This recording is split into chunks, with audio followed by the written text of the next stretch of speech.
ሀያ አምስቱ የነቢያቶች ከነ ሀገራቸው የምናይ ይሆናል። አሰላሙ አሌይኩም ወረህመቱ ውድ ቻናሌ ቤተሰቦች ሰላም ናችሁ? ክርስቲያን ወገኖቼም ሰላም ብያለሁ። ውድ ሀገሬ ልጆች ሁላችሁም በያላችሁበት ክርስቲያን ወገኖቼም ሰላማችሁን ብዝት ላይክ ሼር እያደረጋችሁ ኢንሻአላህ የ25ቱ ነቢያት ስምና ሀገሮችን የምናይ ይሆናል። ለቤቱ አዲስ የሆናችሁ ሰብስክራይብ በማድረግ ቤተሰብ ሆኑ። ነባር ቤተሰብ ደግሞ ላይክ ሼር ማድረጋቸውን አትርሱ። ለእናንተ ያስተምራል። ለምታበረታቱኝም ጀዛኩሙላሁ ኸይር ብያለሁ። አላህ ሱብሓነሁ ወተዓላ ጀዛችሁን ይክፈላችሁ ማለት ነው ኢንሻአላህ ተዓላ። ያው እንግዲህ የመጀመሪያው ነብይ እንደሚታወቀው ነብዩላህ አደም ነው። አንደኛ ነብዩላህ አደም አለይሂ ሰላም እስከ መጨረሻው የተወለዱበት ሀገር ስሪላንካ ነው። እሺ የነብያቶች ሀገር የተወለዱበት አንደኛ አደም አለይሂ ሰላም፣ ሹዓይብ አለይሂ ሰላም የተወለዱበት ሀገር ሶሪያ። አራተኛ ነብዩላህ ኢብራሂም አለይሂ ሰላም ፍልስጤም። አምስተኛ ነብዩላህ ኢስማኤል አለይሂ ሰላም ሳዑዲ። ስድስተኛ ያዕቆብ አለይሂ ሰላም ፍልስጤም። ሰባተኛ የህያ አለይሂ ሰላም ፍልስጤም።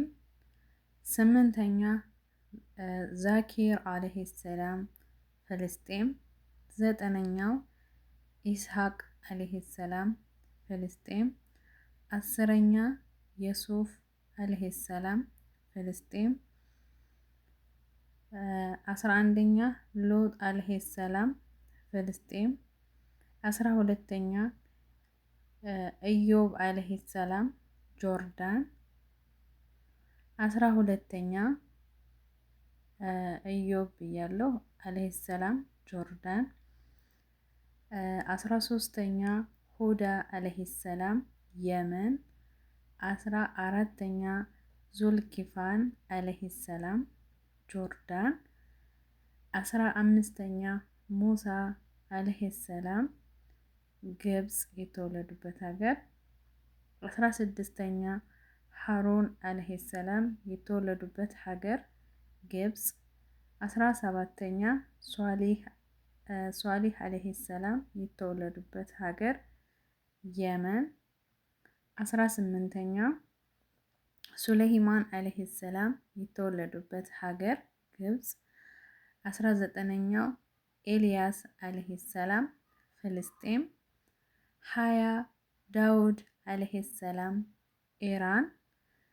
21ኛ ኤልያስ አለይሂ ሰላም ሶሪያ። 22ኛ ኢንድሪስ አለይሂ ሰላም ኦማን። 23ኛ ዩኑስ አለይሂ ሰላም ኢራን።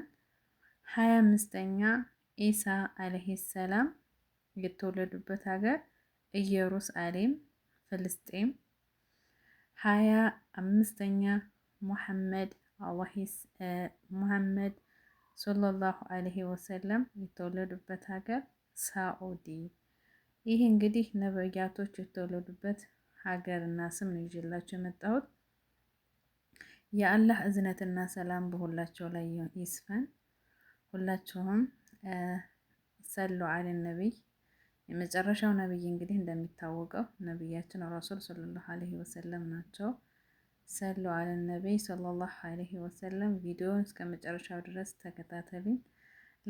ላይክ ሼር እያደረጋችሁ ለምታበረታቱኝ ደግሞ አላህ ሱብሃነሁ ወተዓላ አጅራችሁን ይክፈልልኝ ማለት ነው። አላህ በኸይር ነገር ላይ የሚተባበሩ ባሪያዎቹ አላህ ሱብሃነሁ ወተዓላ ያድርገን። ዱንያ ጠፊ ናት፣ ዱንያ ትንሽ ናት። ለዚች ለዱንያ ብለን አኼራችንን አናበላሽ። አኼራን የሚጠቅም ለዱንያ የሚጠቅመውን ነገር የምንሰራበት አላህ ያድርግልን። ሁላችሁንም እኔም እወዳቸዋለሁ። እስከ መጨረሻው ድረስ ቪዲዮውን ተከታተሉኝ። ሼር ማድረጋችሁን አትርሱ። ላይክ አድርጉ። ሀሳብ አስተያየታችሁን የመሰላችሁን ኮሜንት ስር በመጻፍ አበረታቱኝ። ሁላችሁንም ኮሜንት አነባለሁ ማለት ነው። ለወዳጅ ዘመዶቻችሁ ሼር ማድረጋችሁን አትርሱ።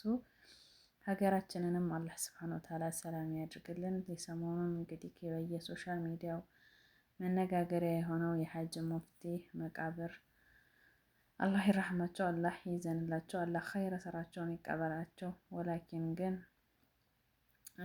ቀብራቸው ለምን ብቻ ተቀበረ በሚለው ብዙ አይነት ፈትዋ እየተሰጠ ይገኛል። አላህ ሀቁን እንደ ሀቅ ተቀብለው ባጢሉን ደግሞ እንደ ባጢል አቀን የምንርቅ አላህ ስብሐነ ወተዓላ ከሽርክ የጸዳች ሀገር አላህ ያደርግልን። አላህ ሂዳያ ይስጠን። ሀበሾች በጣም አሁን ላይ የተበላሸ ነው ሀገራችን። ተውሂድ የሚባለው ነገር እየጠፋ ነው። አላህ ተውሂድን ያንግስልን። እንግዲህ ካሁን ያ ቀብር የብቻቸው ነው የተቀበሩት። ምንም የማያውቀው ጃሂሉ ማህበረሰብ ከውዴታ የተነሳ ካለማወቅ የተነሳ አምልኮ ላይ እንዳይወድቁ የሁሉም ዑለሞች ፍራቻ ነው። ስለዚህ ለብቻም የተቀበሩበትን ምክንያትም አልታወቀም። ኑዛዜው መፈጸም አለበት በሚል ነው። ይህንን ኑዛዜ ለምን እንዳስቀመጡት አላሁ አለም። ወላኪን ግን ከእንደዚህ አይነት ሽርክ ነገሮች መጥራት አለብን። ለብቸኝነት ለዘላለም ልናመልከው የሚገባው አላህ ስብሐነሁ ወተዓላን ብቻ ነው። አላህ ደግሞ ሽርክንም በሽርክነቱ ግልጽ አድርጎ የሚያሳውቀን ባሪያዎቹ ያድርገን። ሁላችንንም አላህ ከእንደዚህ አይነት ነገሮች የጠብቀን እላቸዋለሁ ውዶቼ። በጣም ነው የሚያስጠላው ሀቂቀተን። እንደዚህ መደረግ አልነበረበትም። በየክፍለ ሀገሩ አለ ትላልቅ አሊሞች ትላልቅ የሰፈር መሻይኮች ሲቀበሩ ቀብራቸውን ለየት ባለ ሁኔታ እየቀበሩ ከተለያየው ማህበረሰብ ለየት አድርገው እየቀበሩ እዛ ቦታ ላይ ብዙ አይነት ሽርኮችን የሚያደርጉ አሉ። የቀብር አፈራቸውን ራሱ በረካ ነው እየተባለ እየተቆነጠረ ያ አፈር መድኃኒት ነው በረካ ነው በሚል በአመት አንዴ እየተሰበሰቡ እንደ ኢድ እንደ እንትን እያደረጉ የሚያከብሩ ብዙ ማህበረሰቦች አሉ በሀገራችን ላይ። እና ያንን ደግሞ በማስተማርም ሆነ በተለያዩ ምክሮች በመስጠት እንዲመለሱ ማድረግ ነው እንጂ በየሚዲያው ስለተሰዳደብን ምንም የሚፈጠር ነገር የለም።